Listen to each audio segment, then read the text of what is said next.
Boa noite. Boa noite. Meu nome é Maria, né? Maria da Conceição, Marinha. Por graça de Deus, estou em renovação já há aproximadamente 14 anos, servindo no grupo de oração Rainha da Paz, aonde eu comecei e permaneço até agora, com a graça de Deus. E não que eu não goste dos outros jovens, dos outros grupos, não, gosto de todos, mas eu tenho uma afeição maior por esse grupo aqui. Eu não sei o porquê, a gente não sabe, até filho a gente tem, né? Até filho a gente tem uma afeição maior por algum deles, né? Eu tenho uma grande afeição por esse grupo aqui, e muitos outros grupos também, né? E sempre que sou chamada a estar aqui, eu venho com muita alegria mesmo. E sempre peço ao Senhor, Senhor, leva-me e faça de mim o que aquele povo está precisando e que eu também estou precisando. Porque quando eu vou a um grupo de oração, eu já não me sinto rainha da paz agora, eu me sinto exército, porque eu estou aqui. Então eu sou agora exército do Senhor. E dentro da renovação, estou no ministério de intercessão, desde o começo que comecei a servir no ministério de intercessão, mas depois que eu uma puxada de orelha do Senhor, estou também pregando. Porque um dia eu falava para o Senhor, não Senhor, eu não vou pregar não, sou intercessora. E o Senhor puxou minha orelha e falou assim, não, você é aquilo que eu colocar aquilo que eu tiver que fazer. Então a gente tem que ser obediente à voz do Senhor. Porque a gente não é nada mesmo não. A gente está fazendo algo para o Senhor, porque Ele é quem nos dá graça de fazer. Hoje vamos pegar a palavra de Deus que está em Atos 4.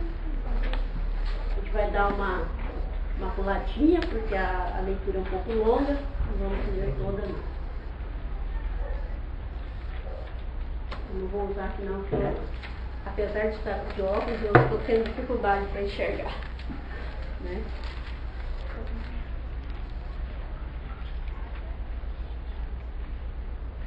Amém? Atos 4, do 4 ao 10, ele pegou o 4, que vai ser mais propício para nós, e depois 18 seguintes, até o 21. Amém?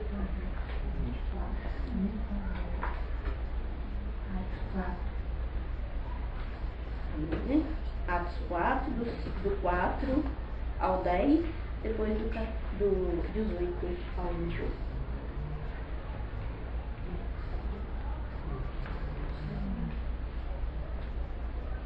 Amém? Muitos, porém, dos que tinham ouvido a pregação, creram, e o número de fiéis elevou-se a mais de 5.000. No dia seguinte, reuniram-se em Jerusalém os chefes do povo, dos anciões, dos escribas, como Amás, o sacerdote, Caifás, João, Alexandre e todos os que eram da linhagem pontifical. Colocaram-no no meio. Perguntaram-lhe, com que poder, em que nome fizestes isto? Então Pedro, cheio do Espírito Santo, respondeu-lhes, chefes do povo e anciões, ouvi-me.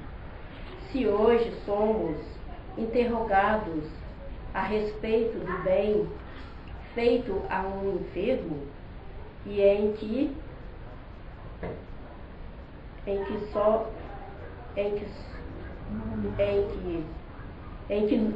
nome foi ele curado, ficai sabendo, todos vós e todo o povo de Israel, foi em nome de Jesus Cristo Nazareno que vós crucificastes, mas Deus ressuscitou dos mortos.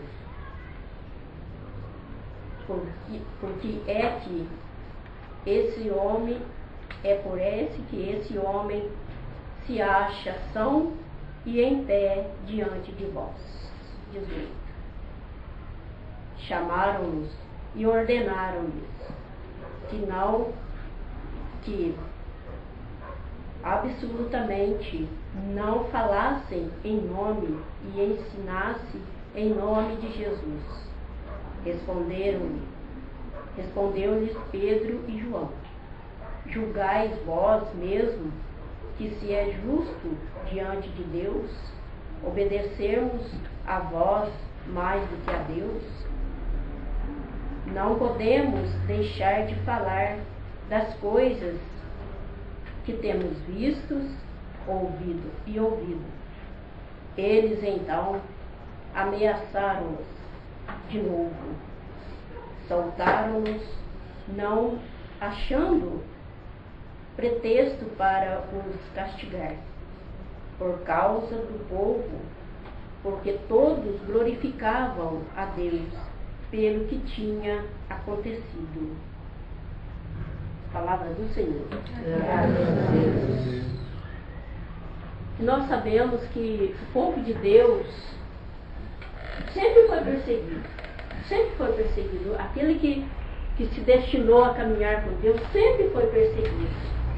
Nós vemos no Antigo Testamento os 3 jovens da fornalha ardente, também Daniel na cova dos leões, aquela perseguição constante para que eles voltassem aos deuses dos faraós que inventavam e se colocavam até mesmo os faraós como deuses.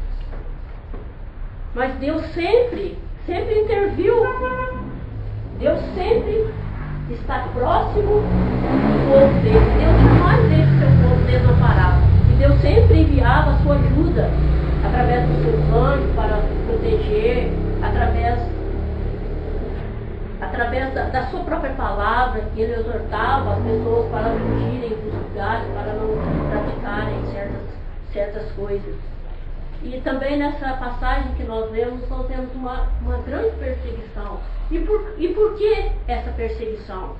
Essa perseguição foi realizada a Pedro e também a João e outros discípulos. Se a gente for ver mais à frente, em Atos 5, vai prosseguindo Atos 4 ali no final, todo Atos ali, a gente vê que o povo de Deus sofria essas ameaças, essas perseguições, porque ele estava ali fazendo a vontade de Deus.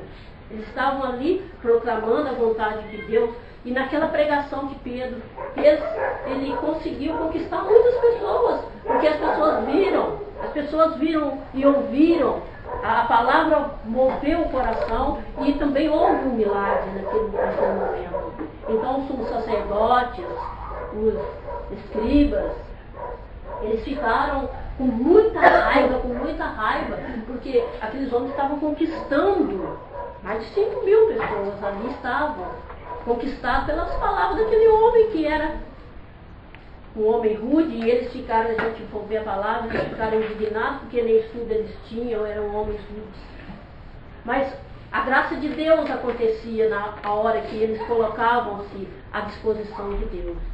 Eu penso, Pedro, depois de Pentecoste, foi logo depois de Pentecoste que aconteceu tudo isso, veio aquela perseguição, mataram o Cristo, e olha que coragem, eu vejo a coragem dos discípulos, dos apóstolos nessa hora.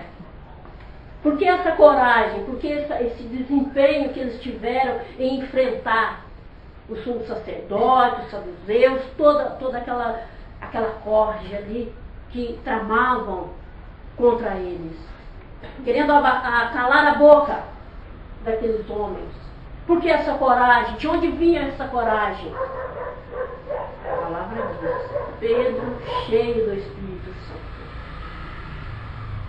Cheio do Espírito Santo. Essa força, essa coragem. E com toda certeza, aquilo que um homem cheio do Espírito Santo faz é uma frecha no coração daquele que não tem coragem de fazer é uma frecha no coração, no entendimento daquele que está ali, nem sabendo se está servindo a Deus ou ao demônio. Então, hoje para nós, e o bonito de tudo, que eu vejo nessa passagem, em toda a perseguição do povo cristão até hoje, é que não calara, nada fazia com que eles se desanimassem, nada fazia com que eles perdessem a fidelidade na proposta de Deus. Nada fazia. E perseguição não fazia com que eles perdessem o ânimo, mesmo sem saber as consequências.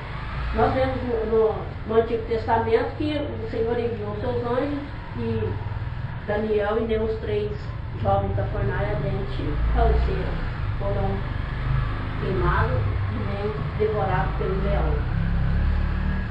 Mas eles não iam com essa certeza, não, com toda certeza. Eles iam ali para professar que eram cristãos, que eram o povo de Deus. Nós como cristãos, eles o povo de Deus. E ali, simplesmente porque não negava, e não negava o que realmente era para eles fazer. Serem cristãos, evangelizar, levar a palavra de Deus, levar a cura, levar a libertação, levar o conforto. Não desanimavam. Podia acontecer. As consequências foram terríveis para esses dois, para Pedro e também para João. Mas eles desanimaram?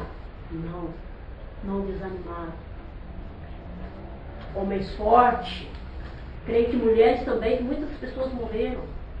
Homens fortes, mulheres fortes, pessoas fortes em Jesus Cristo, porque somos fracos. Em Jesus nós somos fortes. Hoje também temos perseguições. Perseguições essas que muitas pessoas já deixaram este grupo de oração, muitas pessoas já deixaram outro grupo de oração, muitas pessoas já deixaram até mesmo a igreja. Mas as perseguições de hoje, eu não sei, eu não posso medi-las, se são iguais ou piores a deles. Talvez hoje seja até um pouco pior. Porque o que hoje nós somos levados e experimentado nas nossas perseguições, eu não sei, mas para mim é muito mais pessoal do que alguém me perseguindo.